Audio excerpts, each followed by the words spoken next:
Shalom Bapak Ibu Saudara, selamat hari Jumat. Berjumpa lagi kita dalam ibadah persekutuan doa Immanuel Smart Friend dan juga persekutuan doa Moria. Nah, hari ini kita mau memulai ibadah kita Bapak Ibu Saudara.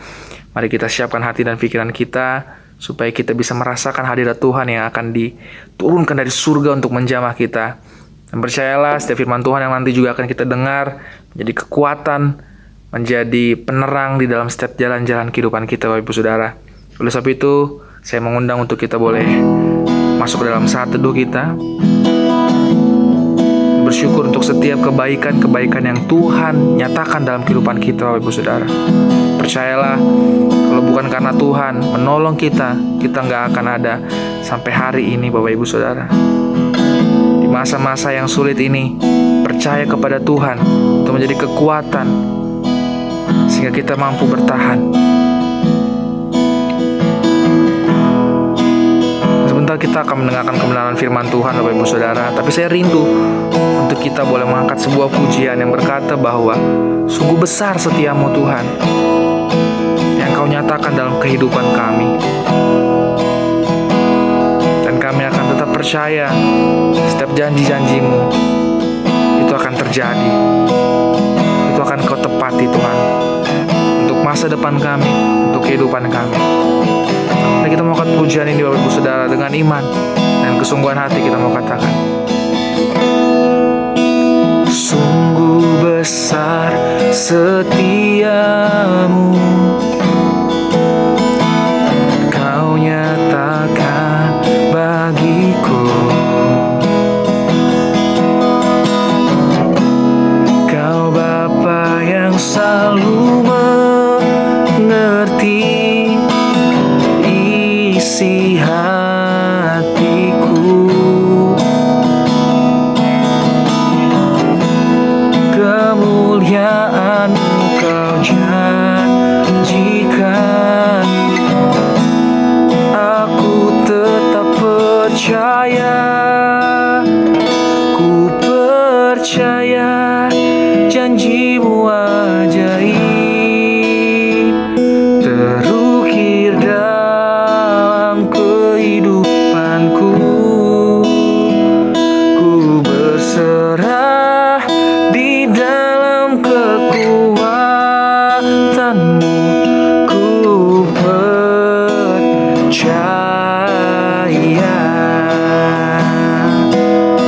Mari kita mengangkat pujian ini dengan lebih sungguh lagi. Dengan segenap hati kita menyatakan, sungguh besar setiamu ya Tuhan.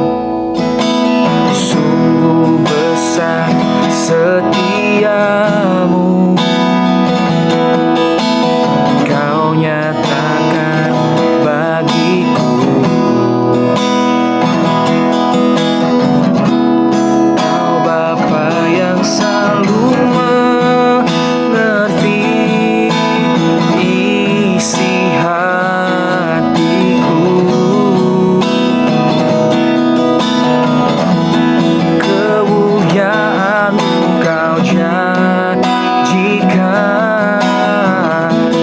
aku tetap percaya. Percaya janjimu ajaib, terukir dalam kehidupanku. Ku berserah di dalam kekuatanmu. Hanya Kau segalanya bagiku.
setia atas setiap janji-Mu, gak akan pernah Engkau ingkari Tuhan.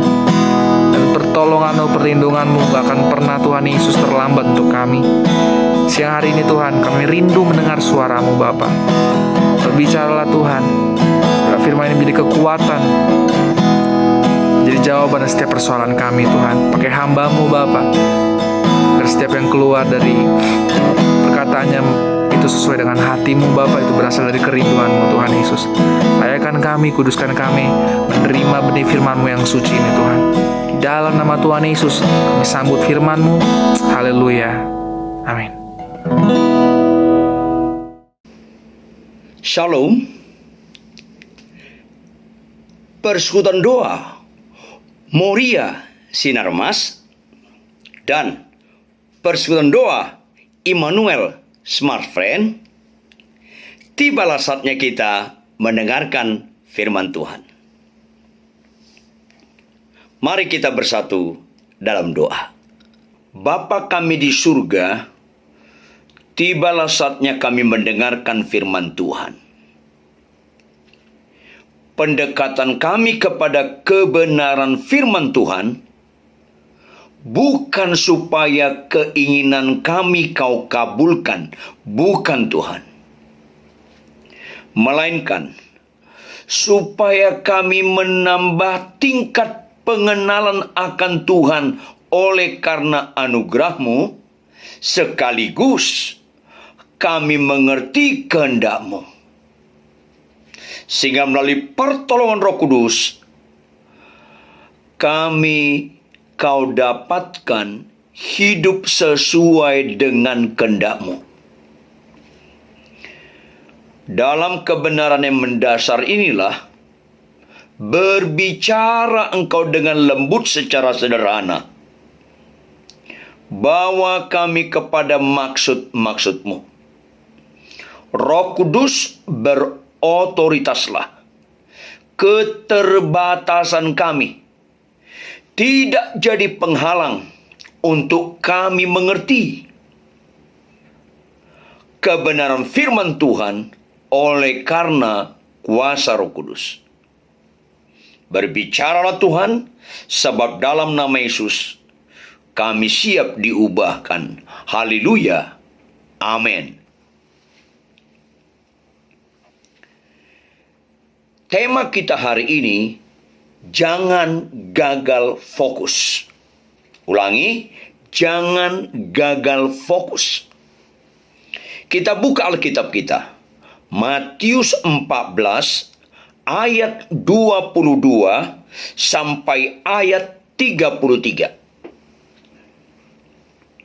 Di bawah judul perikop, Yesus berjalan di atas air. Saya bacakan buat saudara sekalian.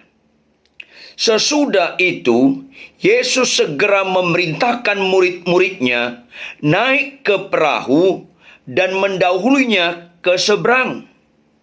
Sementara itu, ia menyuruh orang banyak pulang. Dan setelah orang banyak itu disuruhnya pulang, Yesus naik ke atas bukit untuk berdoa seorang diri. Ketika hari sudah malam, ia sendirian di situ. Perahu murid-muridnya sudah berapa mil jauhnya dari pantai dan diombang-ambingkan gelombang karena angin sakal. Kira-kira jam 3 malam, datanglah Yesus kepada mereka berjalan di atas air. Ketika murid-muridnya melihat dia berjalan di atas air, mereka terkejut dan berseru, "Itu hantu!" Lalu berteriak-teriak karena takut. Tetapi segera Yesus berkata kepada mereka, "Tenanglah, aku ini, jangan takut." Lalu Petrus berseru dan menjawab dia, "Tuhan, apabila Engkau itu, suruhlah aku datang kepadamu berjalan di atas air." Kata Yesus, "Datanglah." Maka Petrus turun dari perahu dan berjalan di atas air mendapatkan Yesus. Tetapi ketika dirasanya tiupan angin, takutlah ia dan mulai tenggelam, lalu berteriak, "Tuhan, tolonglah aku." Segera Yesus mengulurkan tangannya, memegang dia dan berkata, "Hai orang yang kurang percaya, mengapa engkau bimbang?" Lalu mereka naik ke perahu dan angin pun redalah. Dan orang-orang yang ada di perahu menyembah dia. Katanya, "Sesungguhnya engkau anak Allah." Sedemikian jauh firman Tuhan. Jangan lupa Bapak Ibu jemaat sekalian, orang yang berbahagia adalah orang yang mendengarkan firman Tuhan serta memeliharanya. Apa itu arti memelihara? Merenungkannya siang dan malam dan melakukannya. Itulah orang yang berbahagia. Nah, mulai kita kepada konteks supaya jangan kita tidak sehat menggali firman Tuhan. Konteksnya dimulai dengan ayat 22 kalimat pertama. Apa itu? Sesudah itu Yesus segera memerintahkan murid-muridnya naik ke perahu. Sesudah itu, sesudah apa? Sesudah kejadian Yesus memberi makan 5.000 orang lebih. Karena tidak termasuk wanita dan anak-anak dihitung. 5.000 orang lebih. Sisa 12 keranjang. Seolah-olah representatif, mewakili murid-muridnya, masing-masing dapat 1 keranjang. Dan wajar Petrus dan kawan-kawan euforia, gembira, senang. Luar biasa Tuhan Yesus ini. Luar biasa. 5 roti 2 ikan bisa makan 5.000 orang lebih. Sisa 12 keranjang. Kita 1 keranjang, 1 keranjang. Jemaat yang dikasih Tuhan, Tuhan geleng-geleng kepala. Fokusnya bukan di situ perikop sebelumnya. Kebanyakan orang Kristen sudah bertobat lahir baru, bahkan sudah ambil bagian dalam pelayanan, bahkan bisa punya karunia-karunia roh, tidak menyadari. Seringkali kita gagal fokus. Yaitu apa? Tujuan Allah belum tujuan kita. Pikiran Kristus belum pikiran kita. Perasaan Kristus belum perasaan kita. Dalam perikop sebelumnya ada ayat, kita perhatikan dalam ayat 15 pasal yang sama, Matius 14 ayat 15, menjelang malam. Sekitar jam 5 lewat, mau maghrib, menjelang malam. Murid-muridnya datang kepadanya dan berkata, "Tempat ini sunyi dan hari sudah mulai malam. Suruhlah orang banyak itu pergi supaya mereka dapat membeli makanan di desa-desa." Suruhlah mereka pergi. Mereka nggak mau direpotkan. Suruhlah mereka pergi. Murid-muridnya tidak mau direpotkan. Perikop ini fokusnya. Ayat 16. Tetapi Yesus berkata kepada mereka, tidak perlu mereka pergi.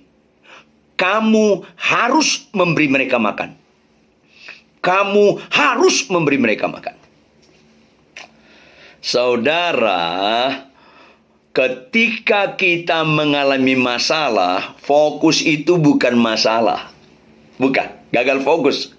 COVID-19 ini fokus kita bukan. Gak usah doa puasa untuk berhenti COVID-19. Itu Kristen-Kristen gagal fokus. Siapa saja orang Kristen, para hamba Tuhan yang disebut hamba Tuhan, kalau fokus yang mendoakan durasi, saya ulangi, durasi, supaya pandemi COVID-19 ini cepat berhenti, itu gagal fokus. Fokus pengikut Tuhan, masalah cepat atau lambat bukan itu penting. Tetapi masalah itu ada, tetap jadi berkat. Kamu harus memberi mereka makan. berapa banyak orang Kristen dengan situasi pandemi COVID-19 ini memikirkan diri sendiri. Masalah termasuk pandemi COVID-19 adalah alat yang sangat efektif. Sebenarnya orang Kristen itu fokusnya Yesus dengan segala kehendaknya atau masalah. Ini penting, Bapak Ibu Saudara sekalian. Fokus kita apapun masalahnya, lama COVID-19 ini, tahun ini baru selesai, 2 tahun lagi, 5 tahun, nggak peduli. Yang peduli kita tetap jadi berkat nggak? Goncang pun ekonomi, termasuk ekonomi kita, tidak pernah menghalangi kita jadi berkat. Tapi murid-muridnya lupa hal itu. Maka Yesus pecah-pecahkan 5 roti 2 ikan, makan 5.000 orang. Bisa, ada lebih lagi 12 keranjang. Mereka senang. Allahku luar biasa. Halo, mengatakan Allah luar biasa di tengah-tengah kekaguman-kekaguman ukuran manusia. Itu Allah, sebutan Allah luar biasa tidak teruji. Makanya ayat 22, sesudah 5 roti 2 ikan dipecah-pecahkan, makan 5.000 orang, sisa 12 keranjang untuk murid-muridnya, Yesus segera memerintahkan murid-muridnya. Segera artinya sengaja. Ini berada di pasal 14, jemaat sekalian. Berarti lebih kurang sudah setengah perjalanan Yesus memuridkan murid-muridnya, tapi masih gagal fokus. Banyak orang Kristen sudah sering ke gereja, sudah jadi worship leaders, sudah jadi singers, sudah jadi pendoa, sudah usher, sudah pendeta.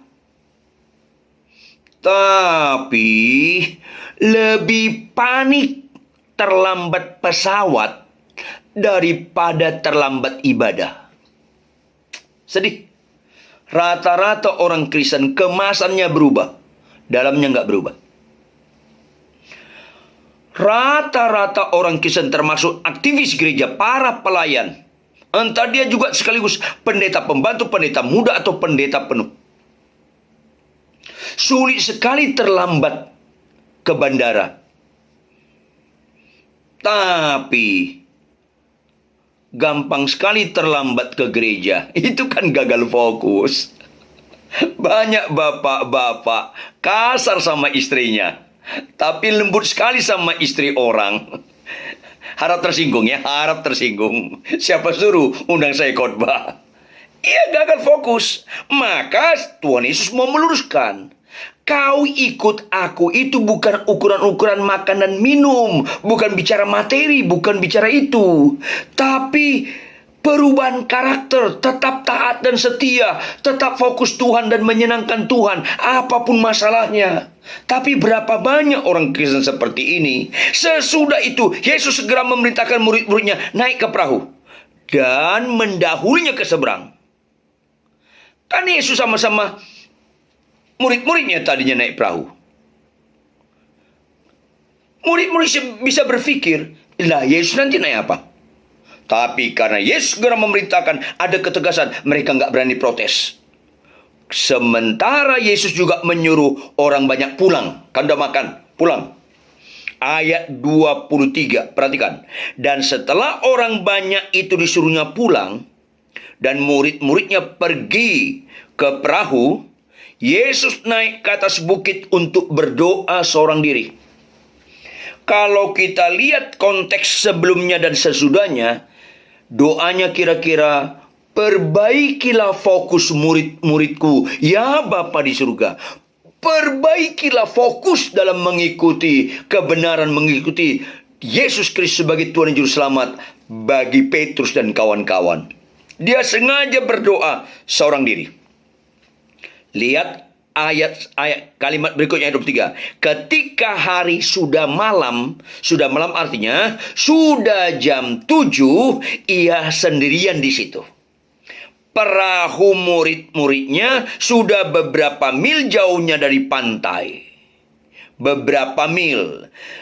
Tidak begitu jauh, tapi lebih kurang sekitar jam 7 atau setengah 8. Diombang-ambingkan gelombang karena angin sakal. Bapak, Ibu, Saudara sekalian, kalau Anda pernah ke Danau Galilea, tanya sama pengendali perahu. Angin sakal menurut Alkitab itu apa sih? Itu angin yang sangat menakutkan. Bukan hanya di kalangan awam. Di kalangan para nelayan pun itu sangat menakutkan. Angin sakal itu nggak beraturan. Bukan goncangan dari barat ke barat anginnya terus balik lagi. Bukan kiri kanan goncangannya. Tapi nggak beraturan. Bisa muter, bisa ke depan, ke belakang, ke kiri kanan. Itu goncangan yang tak beraturan. Itu sangat ditakuti para nelayan yang berpengalaman bagaimanapun di Danau Galilea. Berikutnya, ayat 25, perhatikan. Kira-kira jam 3 malam, datanglah Yesus kepada mereka berjalan di atas air. Perhatikan, jangan gagal fokus. Apakah Yesus datang kepada mereka berjalan di atas air? Gelombangnya langsung tenang, angin sakalnya berhenti? Tidak. Jangan punya statement-statement yang mengelabui jemaat, yang mengelabui orang dekat kita. Ada Yesus, badai pasti langsung reda. Tidak. Itu mengenakkan telinga dan bisa membuat orang bayi rohani, kanak-kanak rohani akhirnya kecewa ikut Yesus. Karena itu tidak selalu terjadi. Bahkan lebih sering ada Yesus, masalah, gelombang, badai tidak berhenti.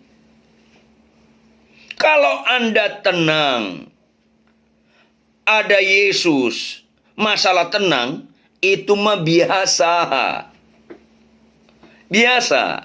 Berikutnya, kalau jam 3 malam, di tengah-tengah diombang-ambingkan gelombang karena angin sakal, mereka naik perahu sekitar jam 7, setengah 8, atau taruhlah jam 8.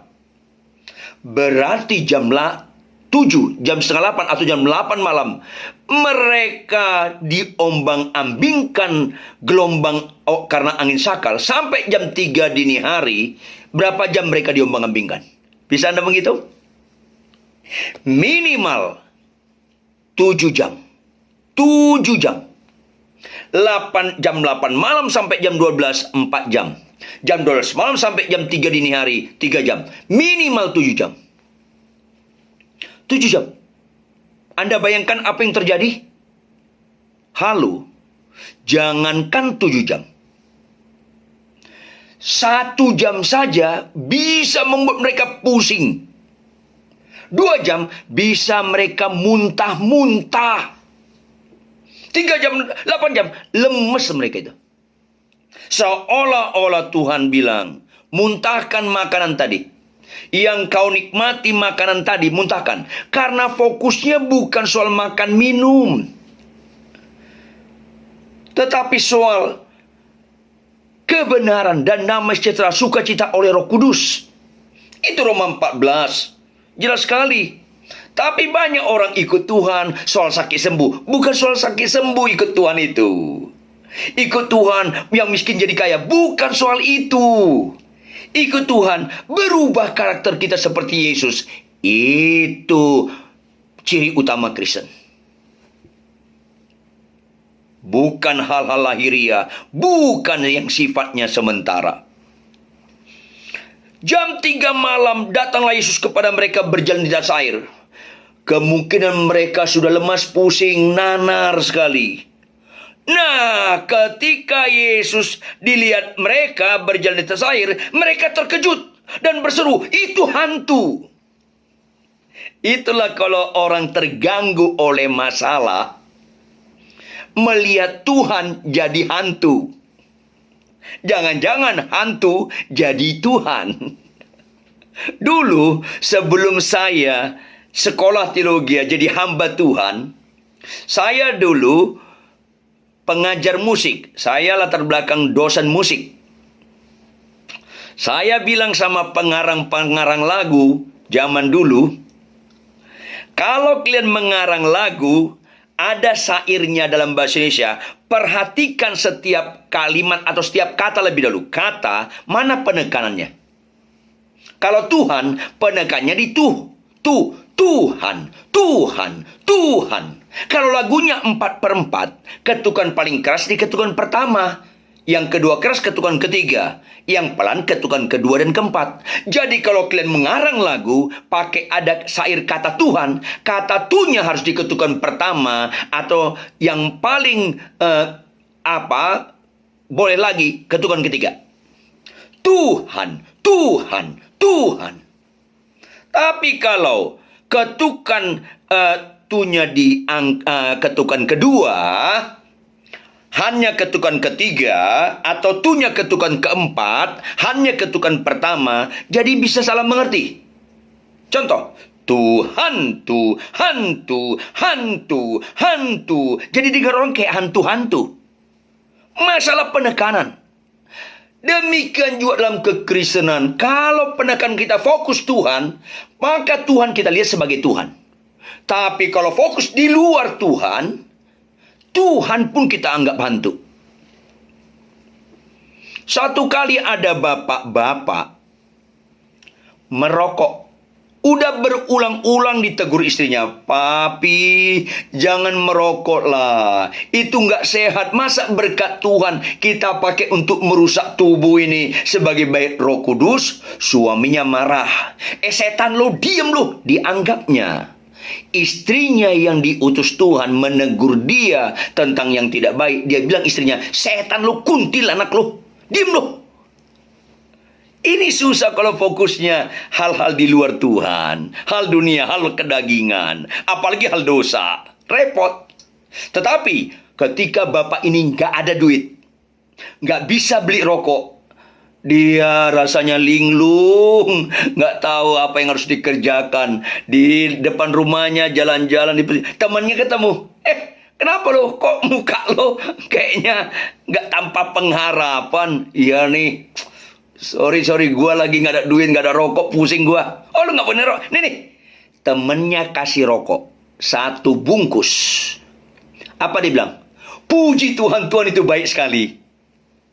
Hantu, lu bilang Tuhan. Tuhan, lu bilang hantu. Rusak.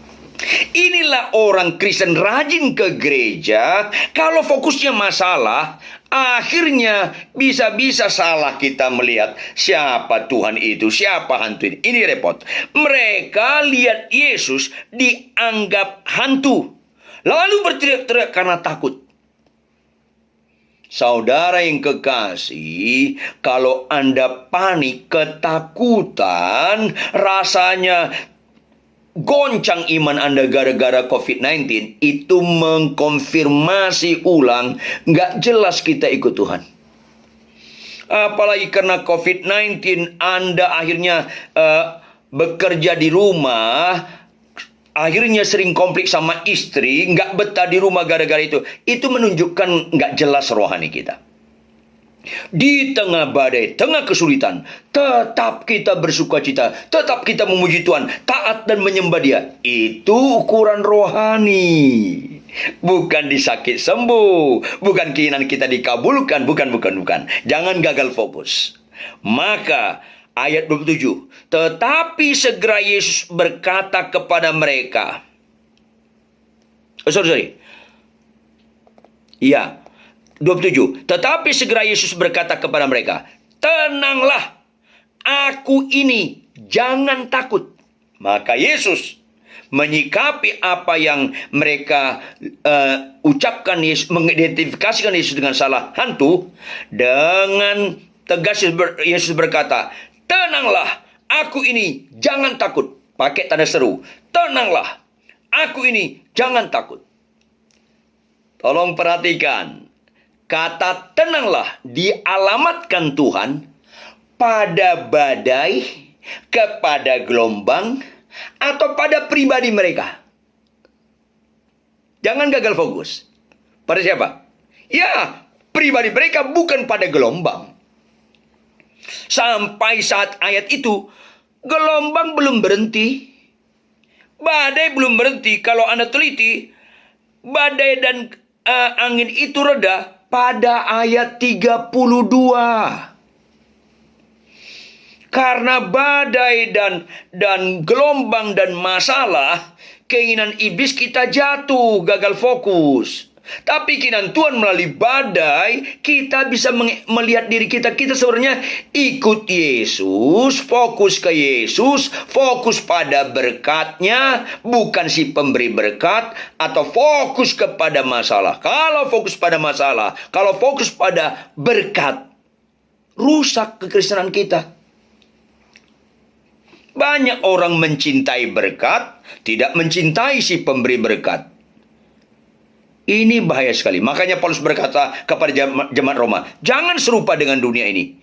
Karena banyak orang Kristen ke gereja, lama bertobat, bahkan melayani, tapi tidak berubah melalui pembaruan budi, di mana terletak paradigma, tata nilai, mindset.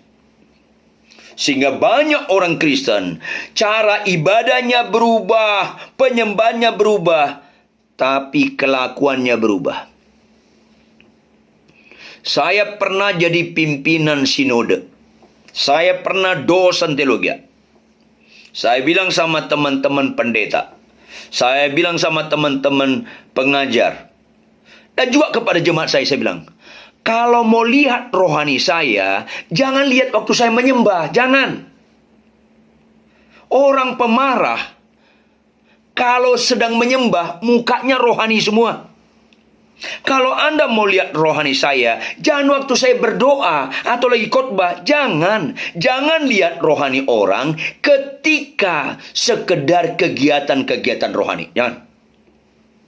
Orang Kristen, aktivis gereja, pintar sekali main sinetron. Kalau Anda mau lihat rohani saya, tinggal di rumah saya 6 bulan. Tinggal di rumah saya 6 bulan. Lihat sehari-hari. Ukuran rohani Kristen bukan waktu khotbah. Ukuran orang diurapi bukan ketika mendoakan orang lumpuh jadi berjalan. Bukan. Jangan gagal fokus. Ukuran rohani orang, ukuran dia diurapi atau tidak, ketika pasangannya marah-marah, dia tetap tidak balik marah. Dia tetap menatap pasangan yang marah-marah sambil berkata kepada Tuhan, Immanuel yang menyertai kita, berkata, Tuhan, sungguh aku tidak salah pilih. Cocok banget aku sama nih orang. Ya, di tengah gak enak, tetap kita rohani. Lihat dalam kehidupan sehari-hari, supaya kita jangan gagal fokus rohani ketika kegiatan-kegiatan rohani. Padahal jauh lebih banyak durasi waktu kita di rumah daripada khotbah, kita di rumah daripada penyembahan. Kalau Anda sabar di rumah, sabar Anda asli Bapak Ibu. Tapi kalau Anda kasar di rumah, sabar di gereja, itu namanya munafik. Orang Sunda bilang bukan munafik, munafik. Muka Nabi pikiran kacau. Mukanya Nabi luarnya. Stop. Jangan gagal fokus. Kehidupan sehari-hari, termasuk ketika kita di jalan raya, mobil kita dipepet orang. Banyak orang menyembah gemetar-gemetar. Tapi di jalan raya, orang lain gemetar sama dia. Nggak bisa dong, stop lah. Kebenaran firman ini diberitakan bagi kita, menunjukkan kita masih diberikan kesempatan lagi untuk berubah oleh karena anugerahnya. Bersyukurlah kita sebelum meninggal dengan firman seperti ini. Supaya kalau tahun ini kita meninggal, udah agak diperbaiki kelakuan kita. Ini penting sekali, karena satu saat kita pertanggungjawabkan bukan cara-cara ibadah kita, tapi karakter, kelakuan kita dalam kehidupan sehari-hari. Saudara yang kasih, tenanglah, bukan pada masalah, bukan pada gelombang, tapi pada pribadi. Kalau istrimu seringkali kurang hemat berkata-kata, kalau suamimu seringkali kasar, tenanglah. Ada Tuhan di situ. Kalau dalam pekerjaanmu seringkali ada orang yang selalu melakukan yang gak enak kepada engkau, menfitnah, tenanglah. Jangan dikendalikan masalah, berikan kita dikendalikan Tuhan. Tenanglah, karena apa? Aku ini, Tuhan Yesus Immanuel selalu berkata, aku ini. Sekali-kali aku tidak pernah meninggalkan engkau. Sekali-kali aku tidak pernah membiarkan engkau. Maka akibatnya harus apa? Jangan takut. Jangan takut dengan semua itu. Takutlah akan Tuhan. Artinya taati Tuhan. Apapun yang kau alami. Tenanglah pribadi mereka. Lihat ayat 28. Perhatikan. Saya membutuhkan konsentrasi Anda penuh. Lalu Petrus berseru dan menjawab dia. Menjawab Tuhan Yesus. Apa kata dia? Tuhan, apabila engkau itu, suruhlah aku datang kepadamu berjalan di atas air. Kalimat ini jangan asal dibaca saja. Perlu perhatian khusus supaya jangan gagal fokus. Perhatikan, saya ulangi. Tuhan, apabila engkau itu, suruhlah aku datang kepadamu berjalan di atas air. Kalau Anda perhatikan dalam bahasa asli, kalimat-kalimat singkat, jangan Anda gagal fokus mana penekanannya. Pertama, Tuhan, apabila engkau itu. Yang kedua, suruhlah aku datang kepadamu. Yang ketiga, berjalan di atas air. Mana penekanannya?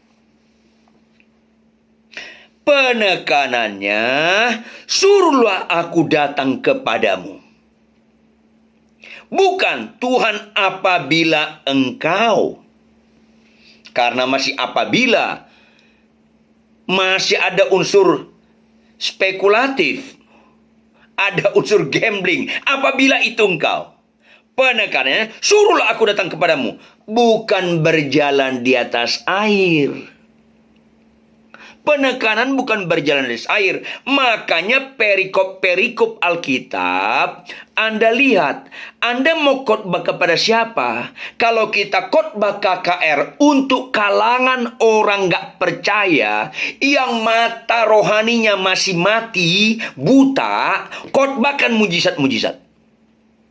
Karena mereka belum hidup mata rohaninya. Tetapi kalau di gereja, di tempat persekutuan, notabene kumpulan orang percaya, khotbahkan pengajaran. Pengajarannya, penekanannya, aku datang kepadamu, bukan mujizat berjalan di atas airnya. Itu kepada orang yang sudah bertobat, supaya bertumbuh, naik kelas.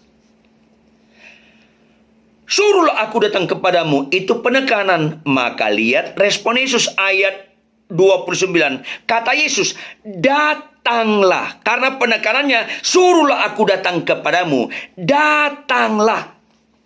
Bukan penekanannya, Tuhan, apabila engkau itu. Ini aku Tuhanmu. Bukan, itu di respon Yesus. Bukan. Atau suruhlah aku jalan di atas air. Iya, jalanlah di atas air. Bukan itu fokus Tuhan Yesus. Itu yang ditangkapi penekanannya. Suruhlah aku datang kepadamu. Datanglah. Itu penekanan. Gak ada artinya kalau kita meragukan Tuhan apabila engkau itu. Gak ada gunanya berjalan di atas air kalau gak arahnya datang ke Yesus. Anda tahu gak? Ahli-ahli loekang, simkang, gingkang di daerah Tiongkok sana, Siolimpai, Butongpai. Itu ilmu meringankan tubuh. Jalan di atas air itu bisa. Ada orang daun terbang, terus dia jalan di atas daun, bisa. Berdiri di atas ilalang, bisa. Itu dikagumi manusia dunia. Tapi kalau datang kepada Tuhan Yesus, itu menyukakan Tuhan Yesus. Kau bisa menyembuhkan, kau banyak mujizat, kau berjalan atas air. Tidak dalam konteks datang kepada Tuhan bahwa itu semuanya karena anugerahnya, kita harus memuliakan Dia. Nggak ada artinya.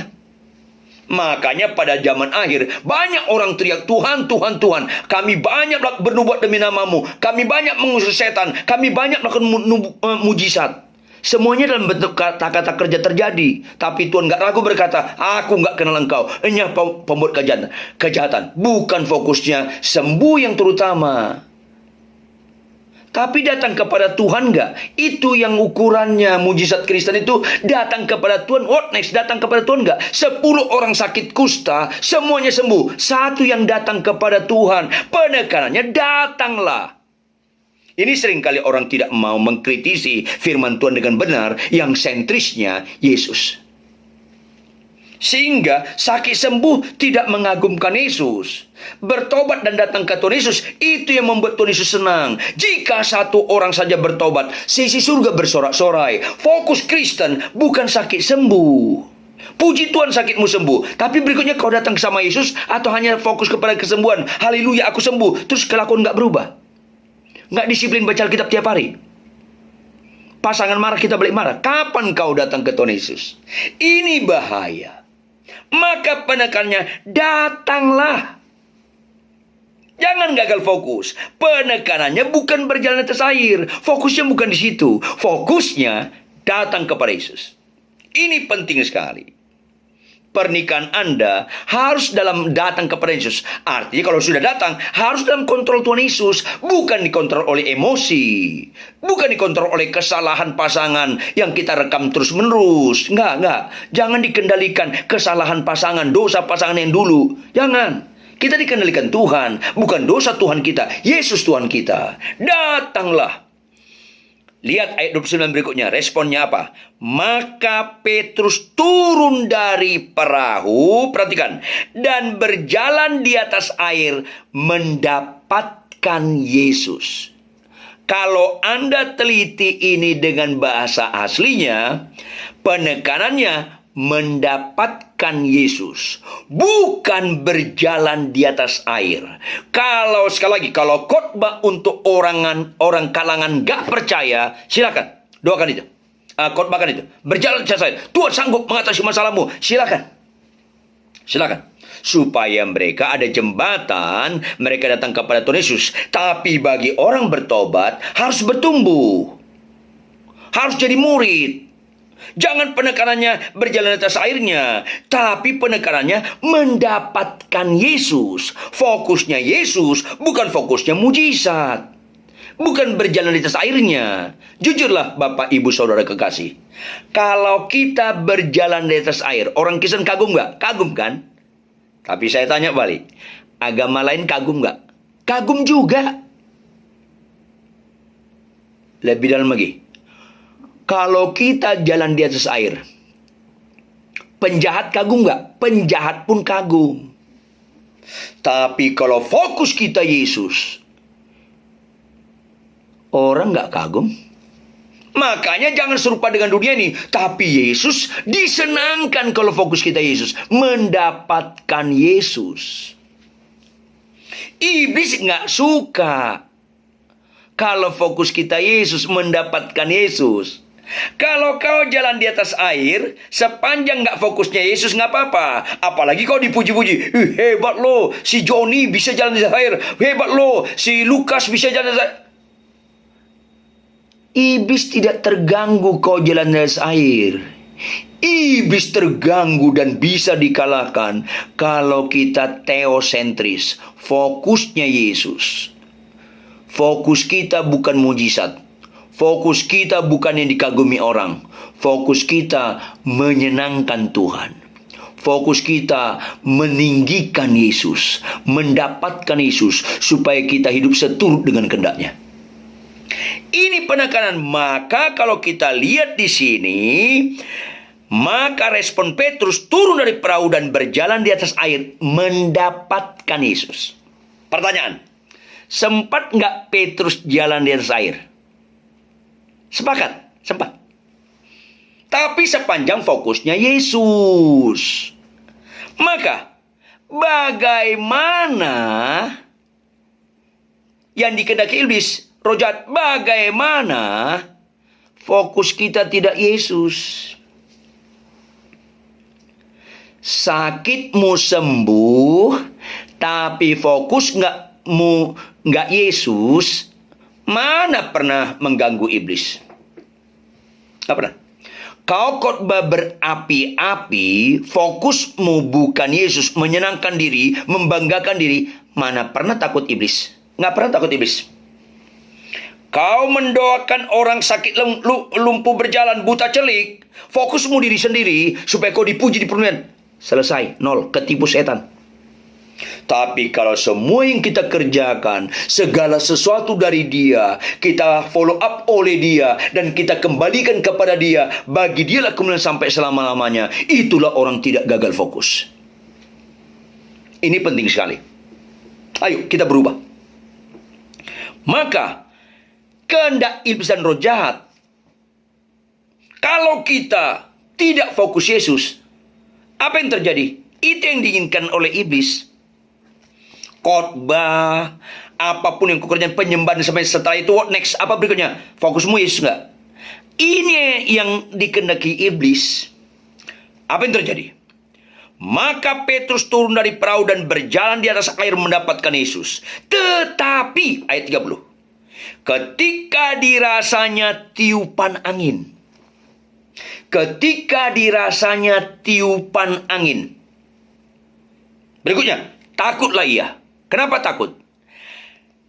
Dirasanya tiupan angin yang keras membuat angin sakal itu membuat gelombang besar. Mulai masalah mengintervensi pikirannya. Mulai goyah fokusnya. Bukan lagi mendapatkan Yesus. Memikirkan, oh angin ini kok besar ya. Aduh gimana ku. Aduh kok masuk. Ia tenggelam. Karena kata kuncinya bukan berjalan di atas airnya. Kata kuncinya fokus kepada Yesus, mendapatkan Yesusnya. Bagaimanapun ketidakcocokanmu kepada istrimu, bapak-bapak. Bagaimanapun ketidakcocokanmu kepada suami, ibu-ibu. Apapun permasalahanmu, bapak, ibu, jemaat sekalian. Termasuk COVID-19. Kalau fokus kita Yesus, pelan kelihatannya, tapi pasti kita lewati. Tuhan adalah gembalaku. Perhatikan. Ada kata keterangan tempat. Padang rumput hijau ke air yang tenang. Ia menuntun aku. Membaringkan aku pada rumput hijau ke air yang tenang. Tapi sebenarnya ini kalau Anda baca bahasa asli, kata benda tunggal. Kata keterangan tempat yang paling jamak, yang jamak itu lembah kekelaman. Itu ditulis di Timur Tengah. Jarang padang rumput hijau kayak di Taman Cibodas, kayak di Bogor. Enggak, jarang. Itu ditulis Timur Tengah. Jarang banyak air seperti di Cibodas. Apalagi kalau di Jakarta, hujan sebentar, banyak air tergenang. Itu di Timur Tengah. Lebih banyak lembah kekelaman, bukan padang rumput hijau, padang gurun coklat. Orang Kristen jangan alergi dengan kesulitan. Tapi hadapi konflik, hadapi kesulitan bersama Yesus. Berapa lama durasi kesulitan, badai, nggak penting sama kita. Tapi tetap nggak fokus kita Yesus. Bagaimanapun bentuk badainya, masalahnya, berapa lama pun nggak ada masalah. Ini penting sekali. Maka karena dirasanya tiupan angin mulai mengganggu perasaannya, mulai mengganggu pikirannya yang bicara logika, matematika, maka takutlah ia. Takutlah ia ini karena pikirannya diintervensi masalah. Goyang dia. Akibatnya tenggelam. Itu Alkitab.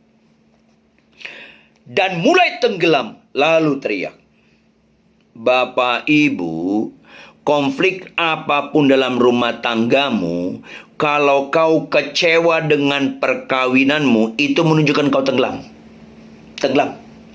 Apalagi Anda mengucapkan kata-kata, aku nyesel kawin sama kamu. Itu kesurupan dan tenggelam.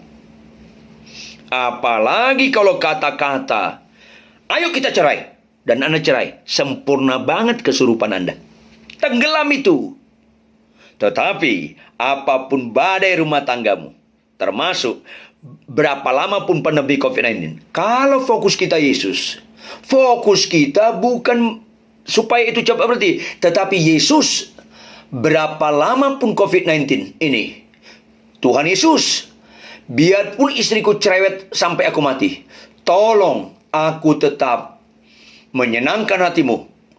Biarpun suamiku tetap kelakuannya kurang dewasa, tolong aku tetap taat kepada engkau, menyenangkan engkau. Itu Kristen. Kenapa kita membalas kejahatan dan kebaikan? Kita dapat badai kejahatan, kita tetap melakukan hal yang baik. Kenapa kita kasih musuh kita? Kita tetap dapat sesuatu yang gak nyaman dari musuh, tetap kita mengasihi. Itu Kristen. Gak peduli berhenti atau tidak berhenti, itu masalah. Yang kita fokus adalah tetap kita jadi berkat di tengah masalah. Itu excellent. Itu statement yang berbobot. Kita mengakui Tuhan itu luar biasa. Mana pernah berbobot kita mengatakan Tuhan itu luar biasa kalau kita cengeng, dikendalikan masalah. Maka dalam momentum itu Tuhan Yesus menjelaskan ayat 31. Segera Yesus mengulurkan tangannya, memegang dia, Petrus, dan berkata, hai orang yang kurang percaya, mengapa engkau bimbang? Bukan orang sekedar jatuh dalam dosa kurang percaya. Sebaliknya, bukan orang banyak pelayanan, orang benar-benar percaya. Bukan itu ukurannya. Bukan banyak mujizat ukuran iman yang hebat. Bukan. Jangan gagal fokus. Tetapi ketika kita dapat goncangan, rasanya nggak mampu, tetap taat dan setia. Itu keren. Tidak ada mujizat yang jauh lebih indah dalam kekristenan selain taat dan setia sampai garis akhir. Nanti kedatangan Tuhan yang kedua kali, yang dicari apa? Adakah hambaku yang setiawan? Bukan adakah hambaku yang banyak jemaatnya? Bukan. Adakah hamba Tuhan jadi terkenal? Enggak dicari hamba Tuhan yang terkenal. Enggak. Itu bukan nilai. Adakah jemaatku banyak, jadwal khotbahnya? Bukan. Setia, taat. Mulai dalam membaca Alkitab tiap pagi, bangun pagi. Mulai dalam kehidupan sehari kita suka memberikan perpuluhan. Kita mau setia sama perkawinan. Itu nilai-nilai. Memang gak populer, tapi itulah nilai di hadapan Yesus. Ukuran manusia seringkali beda dengan ukuran Yesus. Atau sebaliknya, ukuran Yesus beda dengan ukuran kita. Maka ayat 32, lalu mereka naik ke perahu dan angin pun redalah. Baru reda. Karena masalah, kesulitan dipakai di perkenankan Tuhan supaya kita mengevaluasi. Sebenarnya kita rohani atau tidak? Bagaimana reaksi kita ketika dapat masalah? Ayat 33. Dapat pembelajaran yang mahal. Bukan kita dapat berkat, ukuran berkat yang luar biasa. Bukan ketika dapat 5 roti 2 ikan kita lihat bisa dipecah-pecahkan maka 5.000 orang lebih. Bukan itu fokus orang-orang yang mau bertumbuh ke arah dewasa. Tapi tambahnya tingkat pengenalan akan Tuhan dan mencintai Tuhan. Ayat 33. Dan orang-orang yang ada di perahu menyembah dia, katanya, sesungguhnya engkau anak Allah. Sesungguhnya engkau anak Allah. Banyak kita mengatakan anak Allah hanya di bibir saja, tapi bukan dalam pengertian sesungguhnya. Dalam lip service, verbal. Tapi ketika ada masalah, kita tidak merasakan bahwa dia sesungguhnya anak Allah yang punya kuasa, memampukan kita tetap tenang di tengah badai walaupun belum selesai. Oleh karena itu, Bapak Ibu Saudara sekalian, jangan gagal fokus. Fokus kita Kristus, bukan masalah. Tetap semangat. Walaupun perbedaan dalam perkawinan masih tetap jalan. Tetap semangat ikut Tuhan. Tetap setia, taat. Tetap kita saling mengasihi dalam keluarga. Tetap optimis. Walaupun COVID-19 selesai akhir tahun ini. Atau tahun depan. Atau kapanpun. Karena fokus kita bukan masalah, fokus kita Tuhan Yesus. Maka kita tidak mental pecundang. Dan kita tidak sekedar pemenang, tapi lebih daripada pemenang. Karena kehidupan kita pasti menyenangkan Tuhan. Ada perubahan paradigma, tatanan mindset, dan merubah tingkah laku kita, karakter kita, sehingga hidup kita menjadi surat-surat terbuka yang bisa dibaca orang dan Tuhan dipermuliakan. Tuhan Yesus memberkati. Kita tunduk kepala dan kita bersatu dalam doa. Bapa kami di surga, tidak habis-habisnya kami kagum-kagum dan kagum kepada Engkau. Engkau baik dan sangat baik. Melalui kebenaran firman hari ini, Engkau sungguh memperlakukan kami bukan sebagai anak murahan, bukan anak gampangan, melainkan sebagai anak-anak pilihan. Konsekuensinya, Kau tegur kami, Kau bongkar kemunafikan kami, supaya diperbaiki kelakuan kami, dididik kami dalam kebenaran. Itulah mujizat yang indah dalam pertumbuhan setiap orang percaya. Jika ada dosa dan kejahatan kami, melalui firman Tuhan dibukakan secara langsung atau tidak langsung, ampuni kami Tuhan. Jika kami selama ini mengikuti Yesus, kami gagal fokus bukan pada pribadimu, tapi sekedar fokus kami pertolonganmu, sekedar bukan pribadimu, tapi pertolonganmu, berkatmu, jalan keluar seperti yang kami inginkan, waktu kami bukan waktu Tuhan. Ampuni kami Tuhan. Fokus kami bukan berkat-Mu, bukan cara-cara menolong, tapi pribadi-Mu Tuhan. Stefanus dilempari batu sampai mati, dia fokusnya tetap Kristus. Dalam konteks manusia, dia tanda kutip tidak mengalami pertolongan. Bahkan Yesus di kayu salib, dia berkata, Eloi, Eloi lama sabatani, Allahku, Allahku, kenapa kau tinggalkan aku? Tapi dia tetap fokus sebagaimana doa Getsemane. Jangan kehendakku yang jadi, kehendak mulai jadi. Fokusnya menyenangkan Allah Bapa. Maka terjemahkan lebih lanjut kebenaran firman hari ini dengan segala kekayaan maknanya. Materaikan dalam roh hati kami masing-masing melalui kuasa Roh Kudus. Pimpin kami mengimplementasikannya dalam kehidupan sehari-hari sehingga menjadi real, menjadi nyata. Kau dapatkan kami di mana saja, di kapan saja, dalam situasi apapun. Pelaku firman Tuhan. Arahkan hatimu.